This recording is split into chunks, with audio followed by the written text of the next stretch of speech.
Kuasa Tuhan baik, anugerahnya kekal selamanya.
Mari kita berdoa.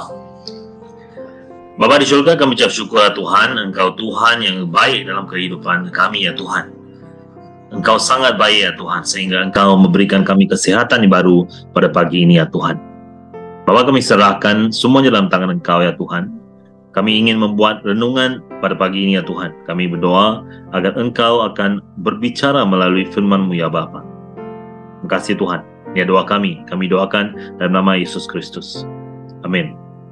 Shalom sekali lagi, saudara-saudari. Kita bertemu lagi dalam saluran bangkit ini pada pagi ini. Hari ini kita akan melihat daripada Amsal 19 ya, Amsal 19. Saya akan bacakan sekali lagi dua ayat ya, ayat 8 dan ayat 10. Saya juga menggalakkan kita untuk membaca seluruh Amsal ini ya. Setiap hari kita membaca satu Amsal. Untuk satu bulan ini kita boleh membaca dan menghabisi Amsal ini ya. Sebab kita ada 31 pasal ya. Kalau kita ada 31 hari dalam satu bulan ini, kita boleh membaca dan menghabisinya ya. Saya menggalakkan kita untuk membaca Amsal. Saya akan bacakan untuk kita Amsal 19 ayat 8 dan ayat 11. Ayat 8 dan ayat 11.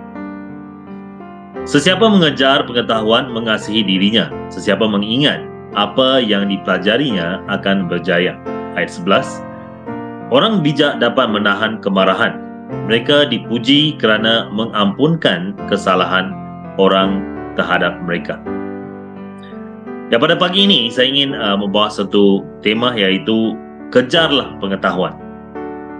Nah, siapa yang tidak mahu pengetahuan? Ya, semestinya kita semua mahu pengetahuan, bukan? Nah, Raja Salomo juga meminta pengetahuan daripada Tuhan. Ya, dia ingin mendapatkan pengetahuan supaya dia dapat menjaga, memerintah, ya, umat Allah. Salomo mengatakan di sini bahawa sesiapa mengejar pengetahuan mengasihi dirinya sendiri. Ya, saudara-saudari, pengetahuan sangat penting bagi kita, setiap kita, ya, bagi setiap kita. Dan dengan mengejar pengetahuan kita dapat sesuatu kehidupan yang lebih baik. Ya. Nah, bagi mereka yang bersekolah, pengetahuan membantu mereka dalam menyiapkan tugasan mereka. Ya, menyiapkan tugasan mereka, malah membantu mereka dalam menduduki peperiksaan. Tetapi di sini, di Sarawak, ramai yang saya melihat telah meninggalkan persekolahan. Ya. Anak-anak muda meninggalkan persekolahan. Mereka tidak mau sekolah lagi. Mereka kata tidak mau belajar. Ya, susah nak belajar. Ya. Dan juga bapa ataupun ibu bapa menggalakkan ataupun membiarkan mereka saja. Ya, tidak menghiraukan masa depan mereka. Itu sangat-sangat menyedihkan, ya, saudara-saudari. Kita perlu menggalakkan anak-anak kita untuk belajar, terus menerus belajar, ya. Kalau mereka telah menghabisi ataupun telah menduduki peperiksaan SPM, mereka harus meningkatkan lagi pengetahuan mereka dengan memasuki ke dalam college ataupun university, ya, untuk mendapatkan pengetahuan, ya. Dengan lebih pengetahuan, dengan lebih kamu belajar, kamu akan mendapat satu kehidupan yang lebih baik lagi.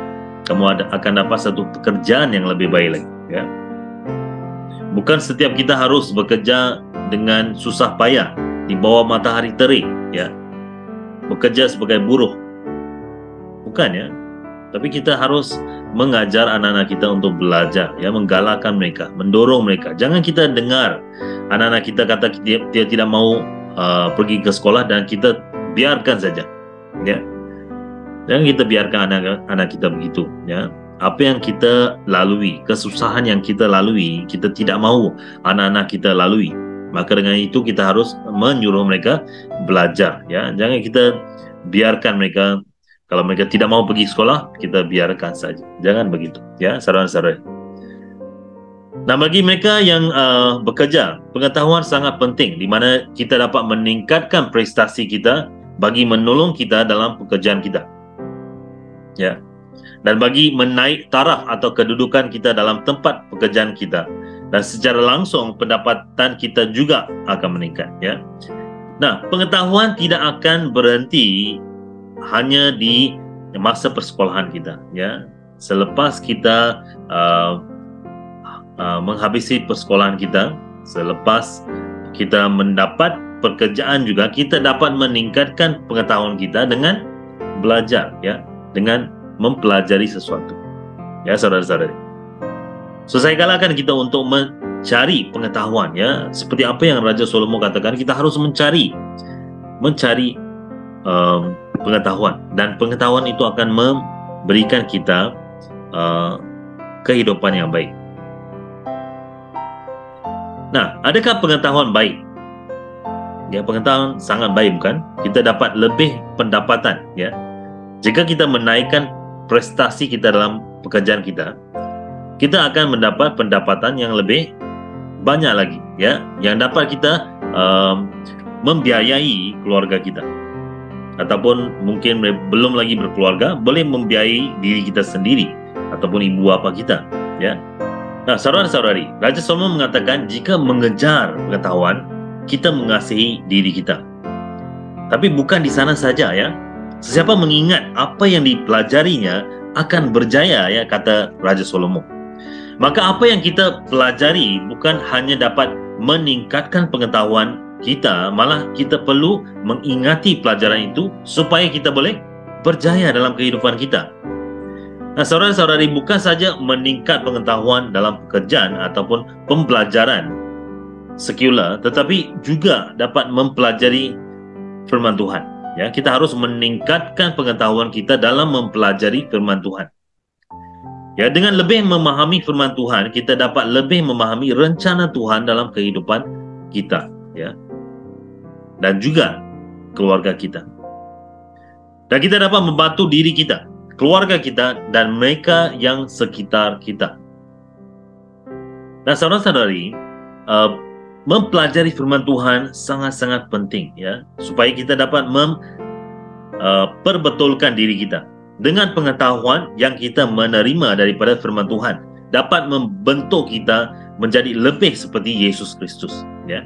Itulah tujuan kita menjadi seorang Kristian ataupun dilahirkan dalam keluarga Kristian, untuk kita dibentuk seperti Yesus Kristus, ya, supaya satu hari nanti kita dapat memasuki syurga dan bersama dengan Dia untuk berkekalan, ya. So pengetahuan itu sangat-sangat penting, ya, saudara-saudari. Pengetahuan yang daripada Alkitab lebih penting daripada sekular ini, ya, daripada duniawi yang diberikan kepada kita.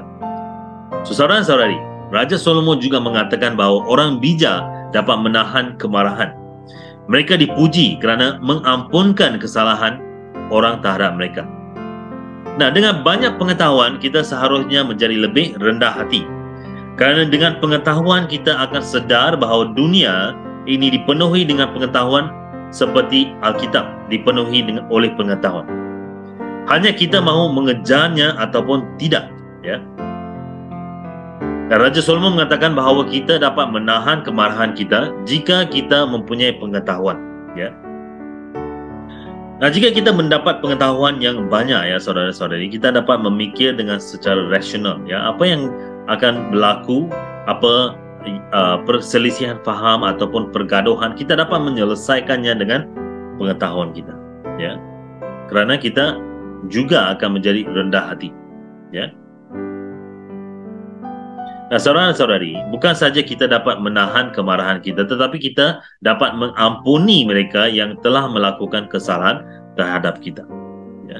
So, saudara-saudari, pengetahuan ini sangat-sangat penting, ya, sangat-sangat penting yang dapat membantu kita dalam kehidupan kita sehari-harian, ya. So, kejarlah, kita harus kejar pengetahuan, ya. Jika kita ada masa, kita membukalah firman Tuhan, baca firman Tuhan, ya. Saya rasa kita semua tidak akan tinggal daripada menggunakan handphone, bukan? So, saya galakkan kita untuk memuat turun Alkitab, ya. Kebanyakan kita ada Alkitab di dalam handphone kita. So, kita gunakan masa yang ada, kita baca, ya, firman Tuhan.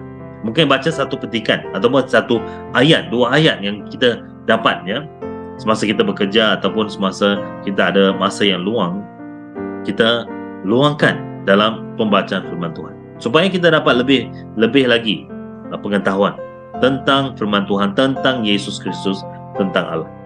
Maka dengan itu, saudara-saudari, saya menggalakkan kita untuk mencari pengetahuan, ya, terlebih dahulu daripada Alkitab, ya, kerana kita perlu meminta daripada Dia yang memberi pengetahuan dan hikmat, yaitu Yesus Kristus, ya. Seperti mana Raja Salomo, dia meminta daripada Allah dan Allah memberikan, ya, bukan hanya pengetahuan, tapi Dia memberikan segala sesuatu, ya, kepada Raja Salomo.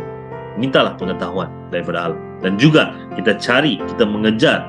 Jangan kita putus asa dalam mencari pengetahuan, ya. Jangan kita putus asa untuk menghantar anak-anak kita pergi ke sekolah, ataupun kita harus menggalakkan anak-anak kita untuk terus-menerus pergi ke sekolah. Jika mereka tidak mahu, kita cari cikgu-cikgu mereka, berbincang dengan mereka, menolong anak-anak kita, ya. Hanya kita yang dapat menolong anak-anak kita untuk menjadi seorang yang baik di masa yang akan datang, ya. Kalau dia tidak dapat kerja yang baik, kemungkinan besar itu juga tanggungjawab kita sebagai ibu bapa, ya, kerana kita tidak menggalakkan mereka, kita tidak mendorong mereka, ya. Nah, saudara-saudari, carilah pengetahuan dan hikmat, yaitu Yesus Kristus sendiri. Carilah dan bacalah Alkitab kamu hari ini, kerana disitulah permulaan pengetahuan, ya, saudara-saudara. Nah, kita akan berdoa. Ada dua perkara yang kita berdoa di sini, ya. Kita berdoa untuk diri kita sendiri, agar kita mencari, mengejar dan mengingati pengetahuan supaya kita berjaya dalam kehidupan kita. Dan pada masa yang sama, kita mempersiapkan diri kita untuk kedatangan Yesus Kristus. Mari kita berdoa. Bapa di syurga, kami ucap syukur ya Tuhan atas firman-Mu ya Bapa. Bapa, kami ingin mengejar, mencari, mengingati pengetahuan ya Tuhan. Kami ingin berjaya dalam kehidupan kami ya Tuhan. Bukan dengan memandang perkara-perkara yang remeh di dunia ini untuk hanya mencari kewangan ya Tuhan, yang dapat menampung kami sementara waktu, yang dapat memberikan makanan seharian-harian sahaja Tuhan. Tapi kami ingin mengejar pengetahuan supaya kami menjadi orang yang saleh di depan mata Engkau. Bapa, kami ingin mencari pengetahuan di dalam firman Tuhan supaya kami lebih mengenal Allah, lebih mengenal Yesus Kristus, supaya kami dapat mendekati Yesus Kristus. Tuhan, bantulah kami ya Tuhan. Kami umat yang sangat-sangat lemah. Kami ingin pertolongan daripada Engkau ya Tuhan. Berikan kami ya Tuhan waktu dan juga hati yang ingin mencari pengetahuan, mengejar pengetahuan. Terima kasih Bapa, terima kasih Tuhan. Ya, doa kami doakan dalam nama Yesus Kristus. Seterusnya kita juga berdoa agar pengetahuan akan membuat kita lebih rendah hati dan menjadi lebih mirip Yesus Kristus. Mari kita berdoa. Bapa di syurga, kami berucap syukur sekali lagi ya Tuhan. Kami berdoa Tuhan agar kami yang ada banyak pengetahuan ini ya Tuhan akan menjadi lebih lagi rendah hati. Ya, kami akan menjadi lebih rendah hati, kami akan lebih menjadi seperti Yesus Kristus. Supaya setiap orang yang datang kepada kami ya Tuhan, akan kami berkati mereka dengan pengetahuan yang kami telah menerima ya Tuhan. Bapa, kami akan membantu mereka yang meminta kami ya Tuhan bantuan. Kami akan dengan rendah hati, dengan rela hati akan membantu orang dan juga orang-orang di sekeliling kita ya Tuhan. Bapa, tolonglah kami ya Tuhan supaya kami dapat mencari pengetahuan dan akan menjadi lebih rendah hati ya Tuhan pada masa-masa yang akan datang. Terima kasih Tuhan. Ini doa kami doakan dalam nama Yesus Kristus. Amin. Nah, saudara-saudari, renungan pagi kita sampai di sini. Kita akan berjumpa lagi pada hari yang seterusnya. Tuhan berkati.